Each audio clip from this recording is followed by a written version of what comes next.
पुरुषत्ताय नमः। गायत्री महाविज्ञान तृतीय भाग। लेखक परम पूज्य गुरुदेव वेदमूर्ति तपोनिष्ठ पंडित श्री राम शर्मा आचार्य।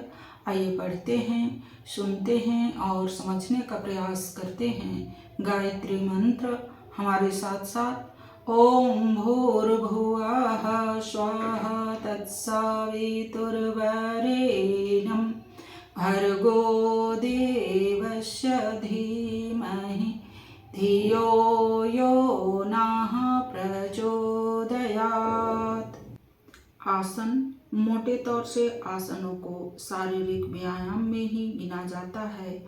उनसे वे लाभ मिलते हैं जो व्यायाम द्वारा मिलने चाहिए। साधारण शर्तों से जिन भीतर के अंगों का व्यायाम नहीं हो पाता, उनका आसनों द्वारा हो जाता है। ऋषियों ने आसनों को योग साधना में इसलिए प्रमुख स्थान दिया है कि ये स्वास्थ्य रक्षा के लिए अति उपयोगी होने के अतिरिक्त मर्म स्थानों में रहने वाली हव्यवाह और कव्यवाह तड़ित शक्ति को क्रियाशील रखते हैं।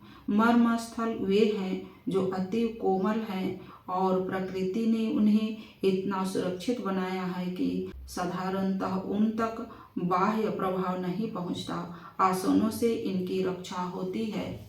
इन मर्मों की सुरक्षा में यदि किसी प्रकार की बाधा पड़ जाए तो जीवन संकट में पड़ सकता है। ऐसे मर्म स्थान उदर और छाती के भीतर विशेष है।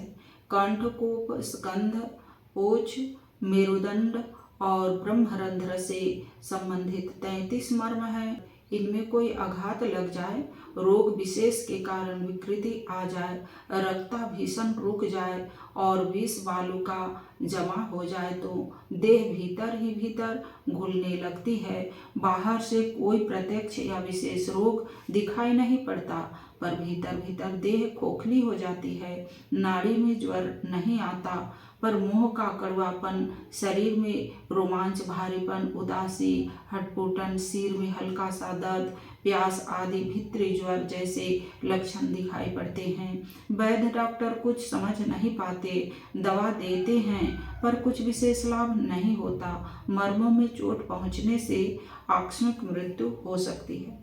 तांत्रिक अभिचार जब मारण प्रयोग करते हैं तो उनका आक्रमण इन मर्मस्थलों पर ही होता है।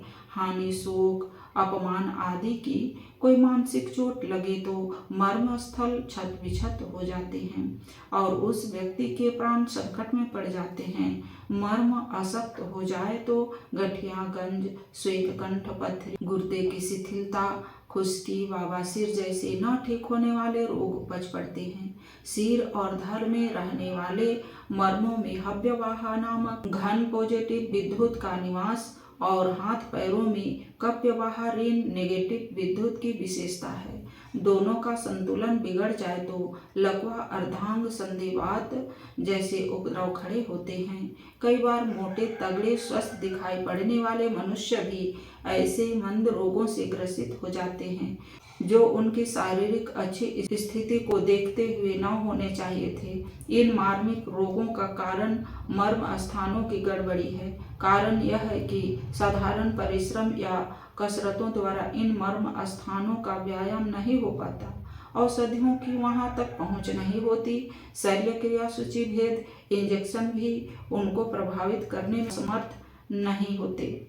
उस विकट बुद्धि को सुलझाने में केवल योग आसन ऐसे तीक्ष्ण अस्त्र हैं जो मर्म शोधन में अपना चमत्कारी दिखाते हैं। ऋषियों ने देखा कि अच्छा आहार विहार रखते हुए भी, विश्राम व्यायाम की व्यवस्था रखते हुए भी कई बार अज्ञात सूक्ष्म कारणों से मर्म स्थल विकृत हो जाता है और उनमें रहने वाली हव्यवाह, कव्यवाह तड़ित शक्ति का संतुलन बिगड़ जाने से बीमारी तथा कमजोरी आ घेरती है, जिससे योग साधना में बाधा पड़ती है। इस कठिनाई को दूर करने के लिए उन्होंने अपने दीर्घकालीन अनुसंधान और अनुभव द्वारा आसन क्रिया का आविष्कार किया। आसनों का सीधा प्रभाव हमारे मर्मस्थलों पर पड़ता है। प्रधान नस नाड़ियों और मांसपेशियों के अतिरिक्त सूक्ष्म कशेरुकाओं का भी आसनों द्वारा ऐसा अंकुंचन प्रकुंचन होता है कि उनमें जमे हुए विकार हट जाते हैं। तथा फिर नित्य सफाई होती रहने से विकार जमा नहीं होते। मर्म स्थलों की शुद्धि, स्थिरता एवं परिपुष्टि के लिए आसनों को अपने ढंग का सर्वोत्तम उपचार कहा जा सकता है। आसन अनेक हैं, उनमें से 84 प्रधान हैं। उन सबकी विधि, व्यवस्था और उपयोगिता वर्णन करने का यहाँ अवसर नहीं है। सर्वांग पूर्ण आसन विद्या की शिक्षा यहाँ नहीं दी जा सकती।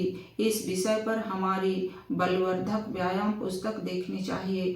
आज तो हमें गायत्री की योग साधना करने के इच्छुकों को ऐसे सुलभ आसन बताना पर्याप्त होगा जो साधारणतः उसके सभी मर्मस्थलों की सुरक्षा में सहायक हों।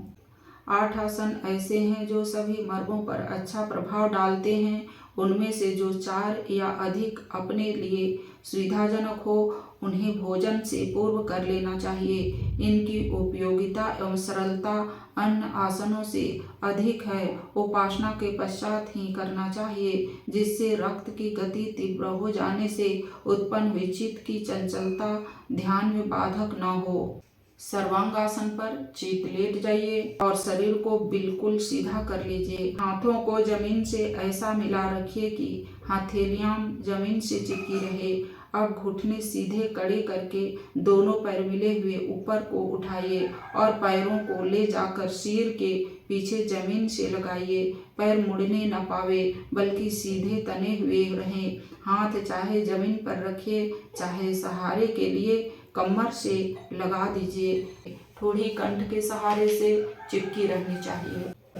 हाथ और पैरों को मजबूत बनाने वाले 4 उपयोगी आसन सर्वांगासन, बद्ध पद्मासन, पादहस्तासन, उत्कटासन। इन आसनों को नित्य करने से हाथ पांवों की नसें तथा मांसपेशियां मजबूत होती है तथा उनकी शक्ति बढ़ती है। पीठ और पेट को मजबूत बनाने वाले 4 प्रभावशाली आसन पश्चिमोत्तानासन, सर्पासन, धनुरासन, मयूरासन। इन आसनों का अभ्यास करते रहने से रीढ़, पसलियां, फेफड़े, हृदय, आमाशय, आंतों और जिगर की दुर्बलता दूर होती है। बद्ध पद्मासन, पालती मारकर आसन पर बैठिए।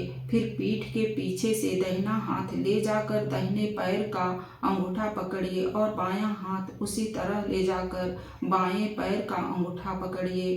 पीठ को तान दीजिए और दृष्टि नासिका के अग्रभाग पर जमाइए। ठोड़ी को कंठ के मूल में गड़ाए रखिए। बहुतों के हाथ शुरू में पीठ के पीछे घूमकर अंगूठा नहीं पकड़ सकते। इसका कारण उनकी इन नसों का शुद्ध और पूरे फैलाव में न होना है। इसलिए जब तक दोनों पैरों के अंगूठे पकड़े न जा सके तब तक एक ही पैर का अंगूठा पकड़कर अभ्यास करना चाहिए। आज के वीडियो में इतना ही। अगले वीडियो में पादहस्तासन के बारे में पढ़ेंगे और समझेंगे। लाइक, सब्सक्राइब और शेयर करें। धन्यवाद। ओम शांति।